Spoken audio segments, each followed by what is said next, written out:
इस एडवेंचरस कहानी की शुरुआत होती है 15वीं शताब्दी से, जहाँ पर हमें ब्रैड नाम का एक बहादुर राजकुमार दिखाया जा रहा था। ब्रैड बहुत ही ज्यादा रिस्पॉन्सिबल होता है अपनी पूरी प्रजा और अपने पूरे साम्राज्य को लेकर। वो किसी भी तरीके से अपने साम्राज्य के लोगों को प्रोटेक्ट करना चाहता था और उन्हें आगे बढ़ाना चाहता था, क्योंकि हाल ही में ब्रैड के पूरे साम्राज्य पर आसपास के डाकुओं की नजर पड़ गई थी और वो अपनी बड़ी बड़ी सेनाएं बनाकर साम्राज्य के अंदर घुसने की कोशिश कर रहे होते हैं। अब हमें ब्रैड अपने कुछ सैनिकों के साथ जंगल के रास्ते में कुछ छानबीन करते हुए दिखाया जाता है। ब्रैड और उसके साथियों को तो नदी के किनारे एक सोल्जर का मुकुट मिला था, जिससे कि वो समझ जाते हैं दुश्मन के बहुत सारे सैनिक हमारे राज्य में घुसने का तरकीब लगा रहे हैं और अब ब्रैड की सेना को उन सभी को जल्द से जल्द ढूंढ कर मारना होगा। यहाँ ब्रैड को लग रहा था कि दुश्मन के कुछ सिपाही हमारे जंगल के अंदर छुपे हुए हैं और हो न हो दुश्मन के वो सारे सैनिक ब्रोकन टूथ नाम के पर्वत पर मौजूद हो सकते हैं। इसीलिए ब्रैड अपने सैनिकों के साथ वहाँ पर छानबीन करने के लिए चला गया था। ये एक बहुत ही मिस्टीरियस पर्वत होता है जहाँ ज्यादा लोग जाया नहीं करते थे। अब ब्रैड अपने सैनिकों के साथ पहाड़ पर मौजूद एक लंबी सी गुफा के अंदर चला जाता है, क्योंकि ये एक परफेक्ट जगह हो सकती है दुश्मन के सैनिकों को छुपने के लिए। अब जैसे ही वो सब थोड़ा सा अंदर जाने लगे तभी उनके ऊपर कोई अजीब सी चीज हमला कर देती है। वो चीज तो ना ही कोई इंसान थी और ना ही जानवर, लेकिन उसने बहुत ही कम समय में अपने नुकीले दांतों और पंजों की मदद से ब्रैड के कई सारे सैनिकों को मौत के घाट उतार दिया था। कोई भी उस खतरनाक क्रिएचर के सामने तो टिक ही नहीं पाता।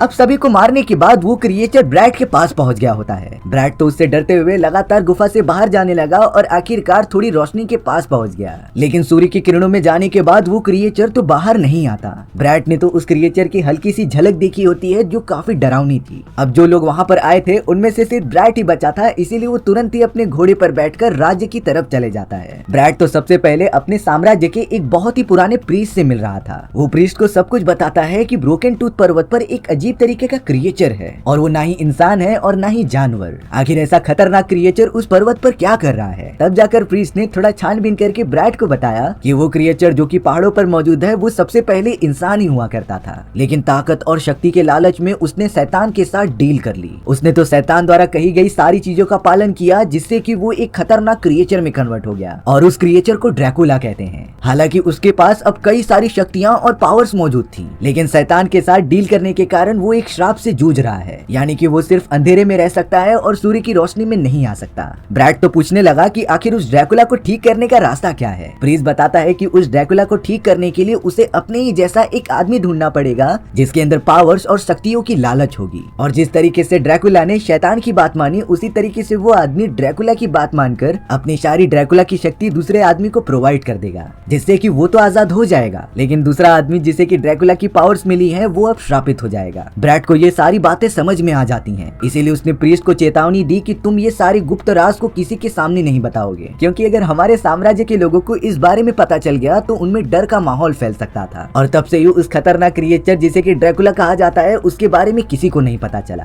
अब कुछ महीनों बाद ही ब्रैड अपने पूरे साम्राज्य के साथ काफी जश्न मना रहा था। ये एक तरीके का फेस्टिवल होता है जो ब्रैड और उसकी पूरी सेना एंजॉय करती थी। ब्रैड ने तो उस जश्न के अंदर अपने सारे साम्राज्य के छोटे से छोटे और बड़े से बड़े लोगों को बुलाया था, और यही सारी चीजें प्रूव करती हैं कि ब्रैड कितना अच्छा राजा है। लेकिन उस जश्न के अंदर अचानक दूसरे साम्राज्य के कुछ सैनिक वहाँ पर आ गए थे। ये सब उसी विरोधी राजा के सैनिक होते हैं जिनकी नजर ब्रैड के साम्राज्य पर थी, लेकिन ब्रैड के ये नियम थे कि वो फेस्टिवल के दौरान कोई झगड़ा नहीं करता था, और जो लोग बाहर से आते थे ब्रैड उनकी सारी मनोकामना पूर्ण करता था। वो सभी सैनिक ब्रैड के पास आकर अपनी मांगे बताते हैं। उन्होंने कहा कि हमें सोना चांदी नहीं चाहिए, बल्कि हमें तो तुम्हारे साम्राज्य के 1000 युवा चाहिए थे जिसे कि हम ट्रेनिंग देकर अपनी सेना में शामिल करेंगे। ब्रैड तो शुरुआत में ही उन सभी को इस बात के लिए मना कर देता है, क्योंकि वो सब तो उसके ही खिलाफ लड़ने लग जाएंगे। और अब ब्रैड ने तो उन सारे सैनिकों को बड़ी बेइज्जती करते हुए वहाँ से निकाल दिया था। वो सभी सैनिक अपने साम्राज्य में वापस आ जाते हैं, जिनकी राजा का नाम मेडन था। मेडन तो एक बहुत ही निर्दयी राजा होता है जो सामने आने वाले सभी को खत्म कर देता था। उसे तो किसी भी तरीके से अपना साम्राज्य का विस्तार करना है, और अगर वो ब्रैड को मारकर उसके साम्राज्य अपने हाथ में ले लेगा तो उसकी पावर्स और भी ज्यादा बढ़ जाएंगी।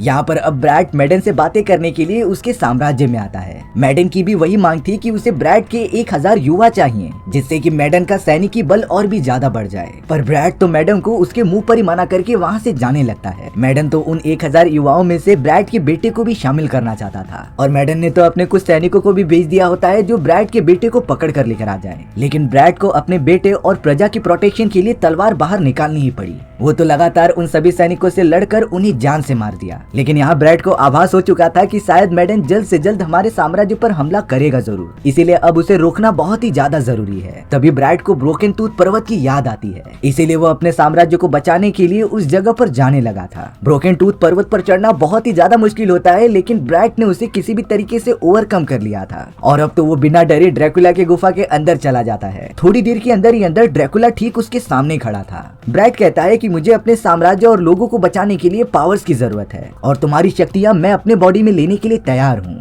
ड्रैकुला भी थोड़ा सा खुश हो गया था कि आखिरकार जाकर उसे एक ऐसा आदमी मिल गया जो उसका श्राप अपने बॉडी पर ले ले और वो खुद आजाद हो जाए। ड्रैकुला ब्रैड को एक कटोरे के पास लेकर आता है जिसके अंदर बहुत ही काला ब्लड मौजूद था। ड्रैकुला ने ब्रैड से कहा कि तुम्हें इस खून को पीना पड़ेगा जिससे कि तुम्हारे अंदर भी ड्रैकुला जैसे ही शक्तियां आ जाएंगी, पर ये शक्तियों का असर 3 दिनों तक ही होगा। लेकिन अगर तुमने 3 दिन के अंदर किसी भी इंसान को मारकर उसका ब्लड पी लिया तो तुम हमेशा हमेशा के लिए श्रापित होकर ड्रैकुला में कन्वर्ट हो जाओगे और ऐसा होकर रहेगा क्योंकि एक बार पावर्स मिलने पर तुम्हारा बहुत ज्यादा मन करेगा लोगों के खून पीने का। अंत में तो वो ड्रैकुला आजाद होने ही वाला था, इसीलिए वो ब्रैड को और भी ज्यादा प्रेशराइज करता है कि तुम इस खून को पी लो। लेकिन यहाँ ब्रैड को अपने ऊपर भरोसा था कि वो 3 दिन के अंदर किसी भी इंसान का खून नहीं पिएगा और अब ब्रैड ड्रैकुला द्वारा दिया गया वो खून तुरंत ही पी लेता है, जिसके तुरंत ही बाद वो अचानक बेहोश हो गया था। जब ब्रैड की आंखें खुली तो वो अपने आप को जंगल के एकदम बीचों बीच पाता है, लेकिन साथ ही साथ उसकी बॉडी में ड्रैकुला की पावर्स उसे महसूस हो रही थी जो बहुत ही ज्यादा होती हैं। साथ ही साथ ब्रैड की विजन इतनी ज्यादा तेज हो गई थी कि वो जंगल में मौजूद सारे जानवर और चमगादड़ों को अच्छे से सेंस कर पा रहा था। उसके अंदर ये भी एबिलिटी आ जाती है कि वो जंगल में मौजूद सारे चमगादड़ों को अपने मन मुताबिक कंट्रोल कर सकता था और अब ब्रैड उन्हीं चमगादड़ों की मदद से उड़ते हुए अपने साम्राज्य की तरफ जाने लगता है। चौंकाने वाली बात ये थी कि उसी समय मेडन ने अपने पूरे सैनिकों के साथ साम्राज्य पर हमला करना स्टार्ट कर दिया होता है और अब मेडन अपने हजारों से भी ज्यादा सैनिकों को लेकर लगातार हमला करते ही जा रहा था। ब्रैड तुरंत ही अपने साम्राज्य पहुंच जाता है और उसे इन सारी चीजों के बारे में पता चल गया था, लेकिन ब्रैड के पास उतने ज्यादा सैनिक मौजूद नहीं होते जो मेडन की इतनी बड़ी सेना से मुकाबला कर सके। लेकिन अब ब्रैड ने बहुत ज्यादा सोचने के बाद ये डिसीजन लिया कि वो अकेले ही सैनिकों से लड़ने जाएगा। अब यहाँ ब्रैड के सामने हजारों की संख्या में सैनिक मौजूद थे जिनके पास बहुत ही खतरनाक वेपन्स होते हैं, लेकिन ब्रैड के अंदर जो ड्रैकुला की शक्तियां थी वो तो जरा भी डरता नहीं और उन सैनिकों से अकेले ही लड़ाई करने लगता है। ब्रैड तो एक ही बार में कई सारे सैनिकों को मारकर ढेर कर दे रहा था और ये जंग कई घंटों तक चलती है। अंत में पता चला कि ब्रैड ने तो अपनी पावर्स की मदद से मेडन के सारे सैनिकों को खत्म कर दिया है, यानी कि एक अकेला आदमी 1000 लोगों को संभाल सकता है। जब ब्रैड के साम्राज्य के सैनिकों को इस बारे में पता चला तब वो शॉक हो गए थे कि आखिरकार ये कैसे कर सकते हैं, लेकिन ब्रैड सभी लोगों से सिर्फ यही कह रहा था कि मुझसे इस बारे में कोई कुछ भी नहीं पूछेगा। अब यहाँ जब राजा मेडन को पता चलता है कि उसके भेजे गए सारे सैनिक मारे जा चुके हैं तब वो बहुत ही ज्यादा गुस्सा हो गया था। उसने तो इस बार ब्रैड और उसकी पूरी सेना को खत्म करने के लिए पहले से भी 4 गुना सैनिक भेज दिए थे जो लगातार बेखौफ होकर ब्रैड के साम्राज्य की तरफ बढ़ते रहते हैं। अब यहाँ हमें ब्रैड को दिखाया जा रहा था जो अपनी वाइफ से बहुत ही ज्यादा प्यार करता है। उसने तो बहुत ज्यादा सोचने के बाद अपनी वाइफ को सारा सच बता दिया था कि वो कैसे ड्रैकुला में कन्वर्ट हो चुका है। उसकी पूरी बॉडी जैसे ही रोशनी के थोड़ा कांटेक्ट में जाती है तो वो जलने लगती है, यानी कि ब्रैड भी सूर्य की किरणों में बाहर नहीं निकल सकता।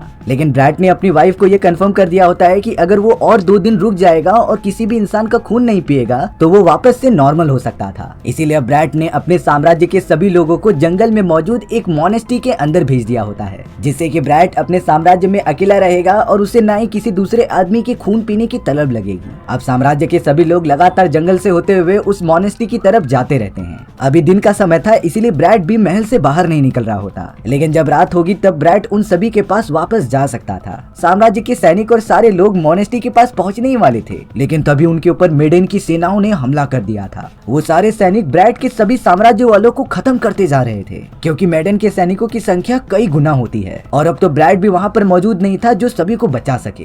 पर अच्छी बात ये होती है कि अब दिन ढलने लगा था और शाम हो चुकी थी। ब्रैड तो तुरंत ही अपने महल से बाहर निकल जाता है और उन सभी की मदद करने के लिए जंगल में पहुंचता है। ब्रैड ने तो अपनी एबिलिटीज की मदद से बहुत सारे चमगादड़ों को अपने बॉडी के चारों तरफ घेर लिया था, जिससे कि वो उड़ते हुए वहाँ पर पहुंचा और मेडन के सारे सैनिकों पर हमला करने लगा। अब तो ब्रैड के पास सारी शक्तियां आने की वजह से वो भी थोड़ा ड्रैकुला जैसा दिखने लग जाता है। मेडन के सभी सैनिक तो समझ ही नहीं पा रहे थे कि हमला कौन कर रहा है, क्योंकि ब्रैड की स्पीड पहले से ज्यादा हो चुकी थी। और अब ब्रैट ने इसी तरीके से कई सारे सैनिकों को मौत के घाट उतार दिया। बट कुछ सैनिक जो बच गए होते हैं वो वहाँ से भागकर अपने राजा के साम्राज्य में चले गए थे। उन सैनिकों ने मेडन को सब कुछ बता दिया था कि उनका सामना एक अजीब तरीके के क्रिएचर से हुआ था जो किसी वेम्पायर जैसा दिख रहा था। उसके सामने तो सारे सैनिक पल भर भी नहीं टिक पाए। मेडन को भी नहीं समझ में आता कि आखिर वो क्या चीज हो सकती है जिससे कि उसके सैनिक इतना ज्यादा डर रहे थे। लेकिन अब ब्रैट को हराना और उसके साम्राज्य को अपने में शामिल करना ये मेडन की एक जिद बन चुकी थी और वो किसी भी तरीके से सैनिकों को मोटिवेट करता है वहाँ पर वापस हमला करने के लिए। हालांकि उसके बहुत सारे सैनिक इस अफवाह से बहुत ही ज्यादा डर रहे थे, इसीलिए मेडन ने उन सभी की आंखों पर पट्टी बांधी होती है जिससे कि वो सबसे खतरनाक ड्रैकुला को देख नहीं पाए और बेखौफ होकर उससे लड़ाई करें। वो सब एक बार फिर से अपनी पूरी सेना इकट्ठा करके ब्रैट के साम्राज्य की तरफ निकल पड़ते हैं। अब ब्रैट जो कि अपने साम्राज्य के लोगों के साथ मॉनेस्ट्री में पहुंच चुका था तो सभी लोग वहाँ एकजुट हो रहे होते हैं, लेकिन ब्रैट तो बाहर ही नहीं निकलता क्योंकि अभी दिन का समय था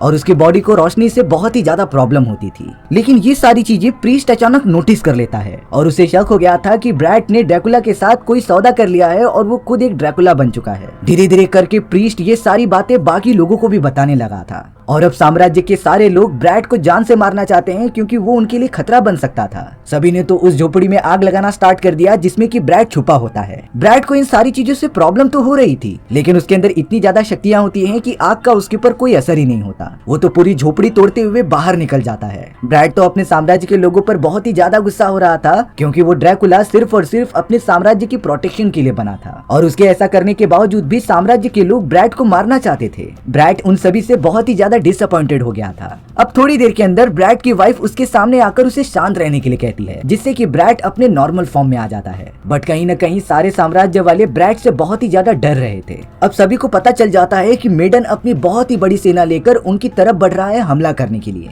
इसीलिए साम्राज्य वालों ने डिसाइड किया कि ब्रैट ही अकेला जाएगा उन सभी से लड़ने के लिए। ब्रैट कुछ नहीं सोचता और चला जाता है जंग के मैदान के अंदर। उसने सबसे पहले अपनी डार्क एनर्जीज की मदद से जंगल में मौजूद सारे के सारे चमगादड़ों को इकट्ठा कर लिया था। उसने तो इतने बड़े चमगादड़ों के झुंड को पूरी तरीके से कंट्रोल किया और फिर सेना पर हमला करने लगा। ये इतना ज्यादा पावरफुल होता है कि मेडन के कई सारे सैनिक एक ही बार में खत्म हो जा रहे थे। अब तो ब्रैट भी अपने ड्रैकुला के फुल फॉर्म में आकर सारे सैनिकों को मारने लगा था, लेकिन इस बार मेडन के सैनिकों की संख्या बहुत ही ज्यादा थी जिससे कि कुछ सैनिक बचकर अब महल के अंदर घुसने लग जाते हैं। उन सैनिकों ने तो राजघराने के कई सारे लोगों को मार दिया और फिर ब्रैट की वाइफ और उसके बच्चों के पास पहुंच गए। वो सारे सैनिक तो ब्रैट की वाइफ को बहुत ज्यादा मार रहे थे और अब गुस्से में आकर सैनिकों ने ब्रैट की वाइफ को पहाड़ी से नीचे ढकेल दिया। साथ ही साथ वो ब्रैट के बच्चे को अपने साथ किडनैप करके लेके चले गए थे। ब्रैट जो कि सैनिकों से लड़ाई करने में बिजी था, उसे तभी पता चलता है कि उसकी वाइफ पहाड़ से नीचे गिर रही है। इसीलिए वो तुरंत ही अपने सारे चमगादड़ों की मदद से उड़ते हुए गया अपनी वाइफ को बचाने के लिए, लेकिन शायद काफी ज्यादा देर हो चुकी थी। उसकी वाइफ पहाड़ से नीचे गिरकर अपनी आखिरी सांसें ले रही थी। ब्रैट काफी ज्यादा रोने लगा क्योंकि ये सारी चीजें वो खुद को जिम्मेदार मान रहा था। लेकिन ब्रैट की वाइफ मरते हुए उससे कहती है कि तुम मेरा जल्द से जल्द खून पी लो क्योंकि आज तीसरा दिन खत्म होने के बाद तुम वापस नॉर्मल इंसान बन जाओगे और तुम्हें किसी भी तरीके से हमारे बच्चों को बचाना ही होगा।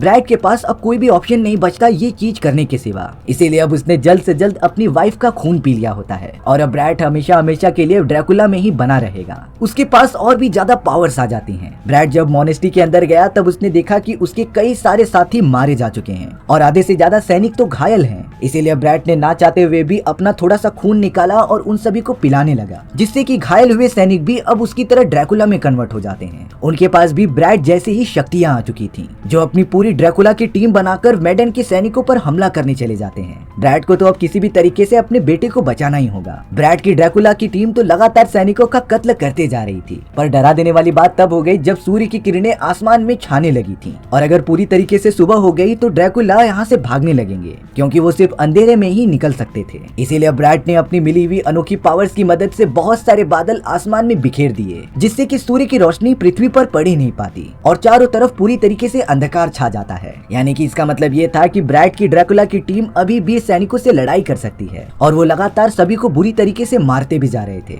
ब्रैट अब डायरेक्टली अपने बेटे को बचाने के लिए मेडन के पास आ चुका था, लेकिन मेडन ने सारी तैयारियां करके रखी होती हैं। उसने रास्ते पर बहुत सारे चांदी के सिक्के बिछा दिए थे जिससे कि रिफ्लेक्शन आ रही थी और ड्रैकुला चांदी से बहुत ही ज्यादा कमजोर हो जाते थे। यानी कि ब्रैट अब नॉर्मल इंसान की तरह हो चुका था जिसके पास ज्यादा पावर्स नहीं बची हैं। मैडन ने तो अब तुरंत ही चांदी की तलवार निकाली और ब्रैड पर हमला करने लगा। वो शुरुआत से ही ब्रैड पर काफी ज्यादा हावी होता जा रहा होता है, लेकिन ब्रैड जानबूझकर मैडन को उस चांदी से दूर लेकर जा रहा था और अब उसने अपनी काली शक्तियों का यूज करके मैडन को जान से मार दिया। ब्रैड तो अपने बेटे को चंगुल से छुड़ाकर वहाँ से निकल जाता है बाकी साम्राज्य वालों के पास। बट जब उसने पूछा कि कितने लोग बचे हैं तो एक आदमी बताता है कि सारे के सारे सैनिक अब ड्रैकुला बन चुके हैं सिवाय तुम्हारे बेटे के, और अब शायद तुम्हारे बेटे को भी ड्रैकुला बनना ही होगा। ब्रैड तो अब ये समझ चुका था कि जो भी लोग अब ड्रैकुला बन चुके हैं वो उसके बेटे को भी मारना चाहते हैं, इसीलिए अब ब्रैड एक तलवार ले लेता है और जो भी उसके बेटे के पास आ रहा था वो उसे लगातार मारते जा रहा होता है। लेकिन अब प्रीस्ट वहाँ आकर ब्रैड के बेटे को उससे दूर कर रहा था